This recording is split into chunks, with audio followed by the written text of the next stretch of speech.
Bom, é o quadro de Olho na Educação e olha só, hoje a gente vai falar sobre um estudo que investiga atividades de universitários com deficiência visual no ensino remoto. Por isso, a Josana está aqui conosco para falar, evidentemente, a respeito desse assunto muito importante. Primeiramente, como vai? Tudo bem? Oi, André, tudo bem? E você? Tudo bom. Tá calor por aí? Da onde você fala?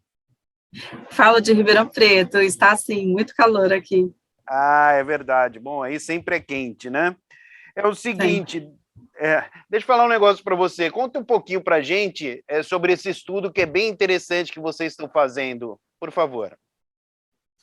Então, André, o objetivo do estudo é caracterizar atividades acadêmicas de estudantes com deficiência visual no ensino superior, agora em situação de ensino remoto durante a pandemia de Covid-19, né? Nós partimos da... Bom, por que que a gente escolheu essa temática de estudo? Porque conforme esse aluno com deficiência visual vai avançando nas etapas acadêmicas, ele vai enfrentando mais dificuldade. E além das dificuldades ficarem maiores, o número de alunos também fica reduzido. Então, nós temos um número pequeno no ensino fundamental, quando vai para o ensino médio, esse número diminui, o ensino fica mais difícil, porque são vários professores, e aí, quando se fala no ensino superior, o grau de dificuldade é ainda maior, né, seja pelo volume de matérias, de coisas que precisa estudar, e também por muitas vezes estar alocado em outra cidade, outras situações, né, e essa quantidade de alunos é ainda menor. Bom, e nesse estudo que vocês estão fazendo, o que já deu para detectar? O que os alunos passaram para vocês já, até pensando mais para frente, né? Pensando aí num futuro, de repente, como planejar, não é? Novamente, já com base naquilo que os alunos têm passado para vocês. A partir da coleta de dados, nós já coletamos 8 entrevistas com oito pessoas, e aí, então, eles, coisas que falaram foram algumas coisas positivas, né, em relação a esse novo modo de estudar durante a pandemia, remotamente, e algumas coisas negativas. Entre as positivas estão o acesso a materiais digitalizados e digitais, né, como textos, artigos, vídeos, a possibilidade de reassistir as aulas, né? E outras coisas negativas são não estar junto com os seus colegas de sala, não poder ter conhecido os professores ou estar no campus, e também dificuldade no acesso e manuseio de algumas plataformas digitais. Eu imagino que essa seja talvez a principal dificuldade, né? Ou pelo menos uma das principais. Sim, essa dificuldade, ela é em função, por exemplo, do uso dos leitores de tela. Então, aquelas pessoas que têm a cegueira, por exemplo, elas precisam de um software que lê a tela. E, por exemplo, se a tela tem imagens, o leitor não lê as imagens, as fotos, figuras, né? Ele só lê o texto em PDF.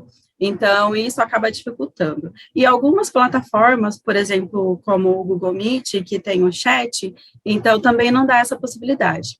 Por exemplo, se o aluno está assistindo uma aula online, e enquanto o professor está explicando, e aí os companheiros vão digitando no chat as dúvidas, perguntas, então ele precisa dividir a atenção entre o que ele está ouvindo pelo leitor de tela do chat e da aula. Então, isso acaba sendo um dificultador muito grande para eles.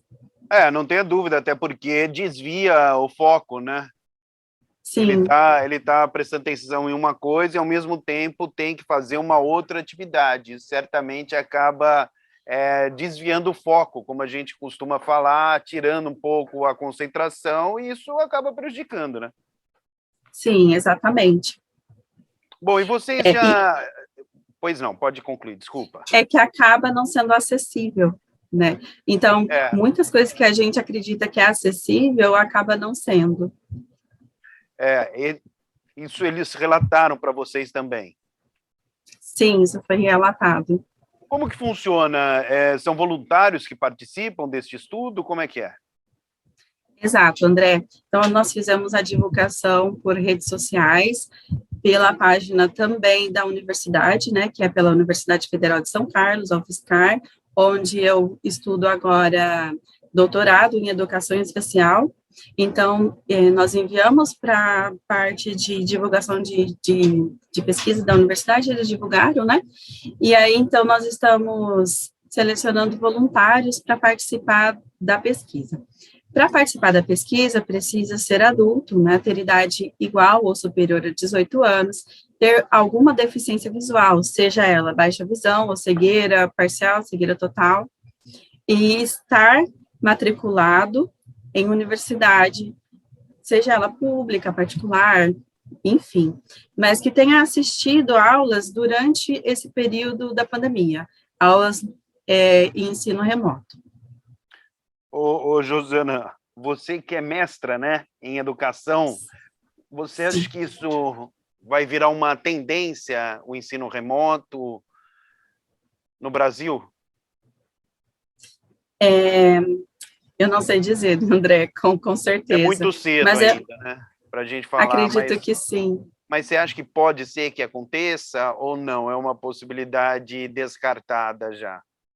Eu acredito que tem a possibilidade do ensino híbrido para algumas matérias e disciplinas, porque na universidade nós temos cargas práticas e cargas teóricas, então as práticas elas ficam impossibilitadas de serem feitas, né, remotamente. Já as teóricas há essa possibilidade. Você é especialista no assunto, por isso até eu levantei esse tema com você, porque a gente tem lido algumas coisas, conversado com algumas pessoas, visto algumas entrevistas, e eu percebo que muita gente, ou pelo menos a parte, não é, da população, está muito a favor do ensino híbrido. O remoto não, né? Mas o remoto já é uma diferença, uma distância muito grande para o presencial, né? Sim, é muito diferente. A gente acaba sentindo bastante, né? Eu terminei o mestrado no ensino remoto e iniciei o doutorado no ensino remoto. Então, algumas coisas são mais facilitadas. Por exemplo, quando a gente tem orientação, é mais fácil a possibilidade de fazer remotamente, porque a gente não precisa se deslocar, às vezes é reunião de 30 minutos, então a gente não precisa se deslocar. Coleta de dados também foi muito melhor ter feito no ensino remoto, porque tem a possibilidade de gravar e fica muito melhor, né? Do que no presencial, porque você tem que escrever tudo enquanto você está ali colhendo a entrevista, né? Então, algumas coisas ficaram mais fáceis do que no ensino presencial. Eu acredito que o ensino híbrido é uma possibilidade para algumas coisas, sim. E com relação às pessoas que têm deficiência visual, que é o nosso assunto aqui, você disse no início da nossa entrevista que tem os pontos positivos e os pontos negativos.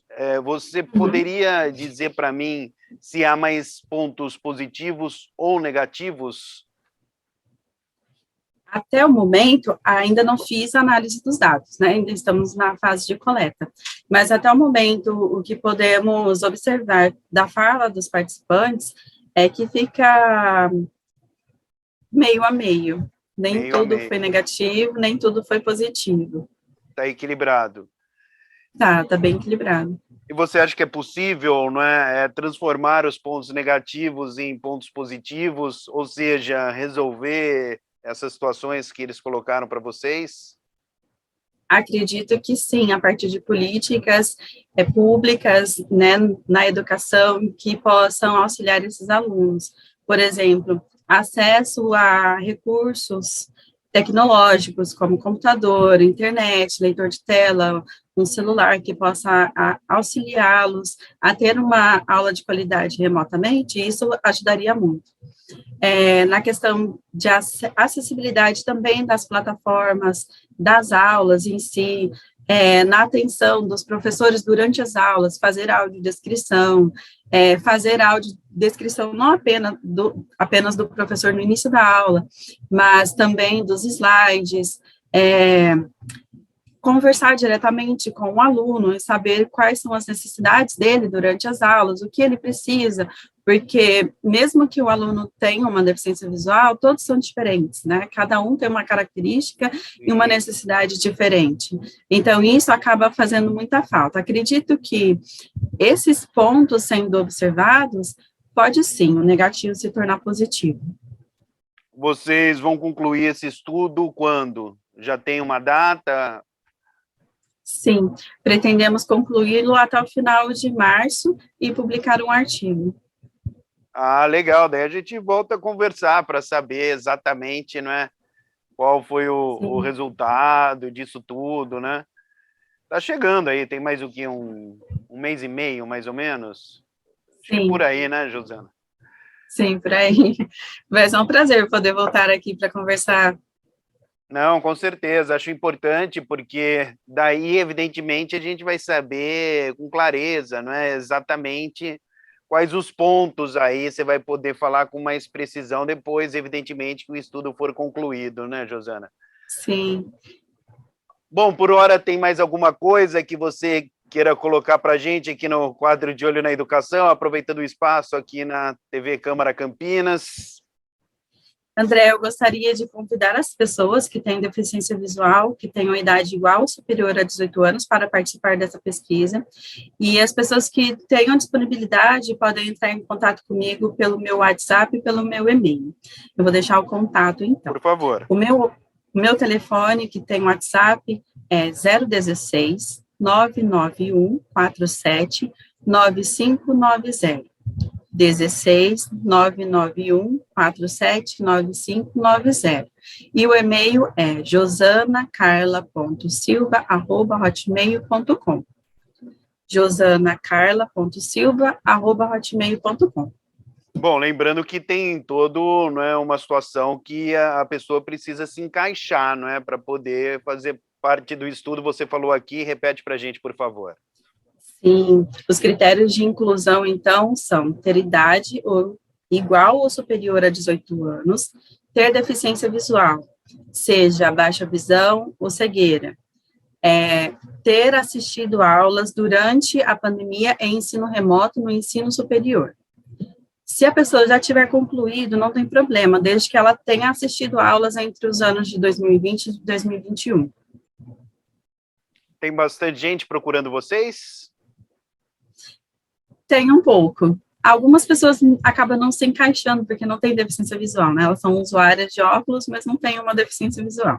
E então aí acaba não se encaixando, infelizmente. Tá bom, muito obrigado pela entrevista aqui, conversando conosco a respeito deste estudo importante. Então, eu vou até falar para a Patrícia Domingos, que é a nossa produtora, assim que o estudo estiver concluído, nós gostaríamos de voltar a conversar, até para saber direitinho quais os pontos positivos, os negativos. Está combinado? Certo, André, eu que agradeço. Então, eu fico aguardando. Então, tá bom. É isso aí, pessoal. Eu sou André Aranha e estou sempre de olho na educação. Tchau!